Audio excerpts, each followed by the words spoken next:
నాగార్జున సాగర్ కాలువ పూడికలు తీయించి ప్రతి ఎకరాకి నీళ్ళు ఇచ్చేటట్టుగా చేసిన నాయకుడు మన లోకేష్ బాబు గారు సార్. మా ఊరు సస్యశ్యామలంగా ఉంది సార్. అన్నదాత సుఖీభావ కింద ప్రభుత్వం కేంద్రం ఇచ్చే 6,000 గత ప్రభుత్వం కేంద్రం ఇచ్చే 6,000 కలుపుకొని 13,000 ఇస్తుంది సార్. కానీ మీరు చెప్పినట్టుగా మన గవర్నమెంట్ అధికారంలోకి వచ్చిన వెంటనే 20,000 ప్రతి రైతు అకౌంట్లోకి జమ చేస్తున్నాం సార్. అయితే ప్రతి రైతు మా బాబు గారు మా పొలానికి పెట్టుబడి కింద ఇస్తున్నాడని ప్రతి రైతు ఆనందంగా ఉన్నారు సార్. వ్యవసాయానికి 9 గంటల కరెంట్ అని గత ప్రభుత్వాలు ఎన్నో మాటలు చెప్పారు. కనీసం 1 గంట ఇస్తే 1 అరగంట ఆపేవాళ్ళు సార్. ఇవాళ మన గవర్నమెంట్ బాబు గారు వచ్చినప్పటి నుంచి నిరంతరాయంగా 9 గంటల కరెంట్ ఇచ్చిన గవర్నమెంట్ ప్రభుత్వం మన తెలుగుదేశం ప్రభుత్వం సార్. అలాగే చిన్నకారు రైతులకు వ్యవసాయం కింద రైతు రథం అనేది పెట్టి ట్రాక్టర్లు, డ్రిప్ ఇరిగేషన్లు, స్ప్రింక్లర్లు, స్ప్రేయర్లు, రైతుకి ఏ పనిముట్టు కావాలో ఆ పనిముట్టు ఆ రోజు ఆ గంటలో తెచ్చుకునే విధంగా బాబు గారు ప్రయత్నం చేస్తే గత 5 ఏళ్లలో జగన్ రెడ్డి అనే అతను 100 రూపాయలు పెట్టి ఒక్క పనిముట్టు కొనిచ్చిన దాఖలాలు లేవు. కానీ నేను రైతు పక్షపాతిని, నేను రైతుకి మేలు చేస్తానంటాడు. ఏం మేలు చేసేవని నేను ఈ సభాముఖంగా నిన్ను అడుగుతున్నా జగన్ రెడ్డి.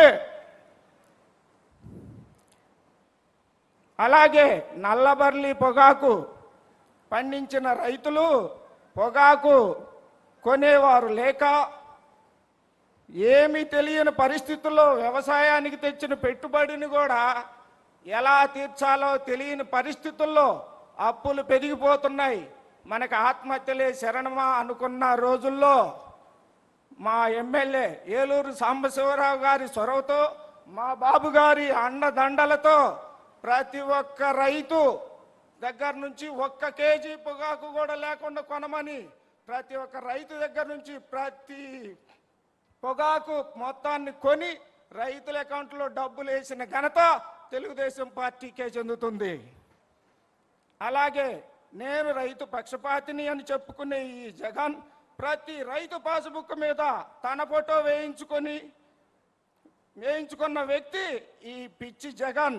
మా పొలం గట్లపై మీ ఫోటోలతో ముద్రించిన రాళ్ళు నిద్రలేసి పొలానికి వెళ్తే ఈయన దరిద్రం ముఖం చూడాల్సిన పరిస్థితి వచ్చేది. ఒక్కొక్క రైతు అయితే రాయి బీకి పొలిమేర అవతల పడేసిన దాఖలాలు ఉన్నాయి.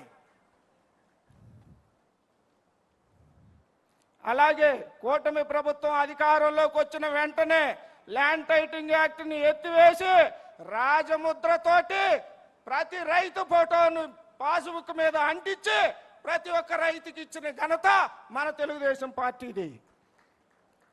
చంద్రబాబు గారికే దక్కుతుంది. పట్టిసీమ కాలువ ద్వారా ప్రతి రైతు వరి, మొక్కజొన్న, మిరప, పొగాకు పండించుకునేవాళ్ళు సార్. అలాంటి పట్టిసీమను ఈ జగన్ రెడ్డి గత 5 ఏళ్లలో కనీసం దాన్ని గాలికి వదిలేసిన పరిస్థితులు ఉన్నాయి సార్. ఇతను రైతు పక్షపాతి, ఇతను రైతుకు అండ. అలాగే గత ప్రభుత్వం రైతు దగ్గర నుంచి వరి ధాన్యాన్ని కొనుగోలు చేసి 3 నెలలు గడుస్తున్నా సరే రైతు అకౌంట్లో డబ్బులు వేయలేని పరిస్థితి ఈ సైకో జగన్ది. కూటమి ప్రభుత్వం అధికారంలోకి వచ్చిన వెంబటే 48 గంటల్లో ప్రతి రైతు అకౌంట్లో డబ్బులు వేసిన ఘనత మన పార్టీది, మన బాబు గారికే ఘనత దక్కుతుందని మీకు ఈ సభాముఖంగా తెలియపరుస్తున్నా.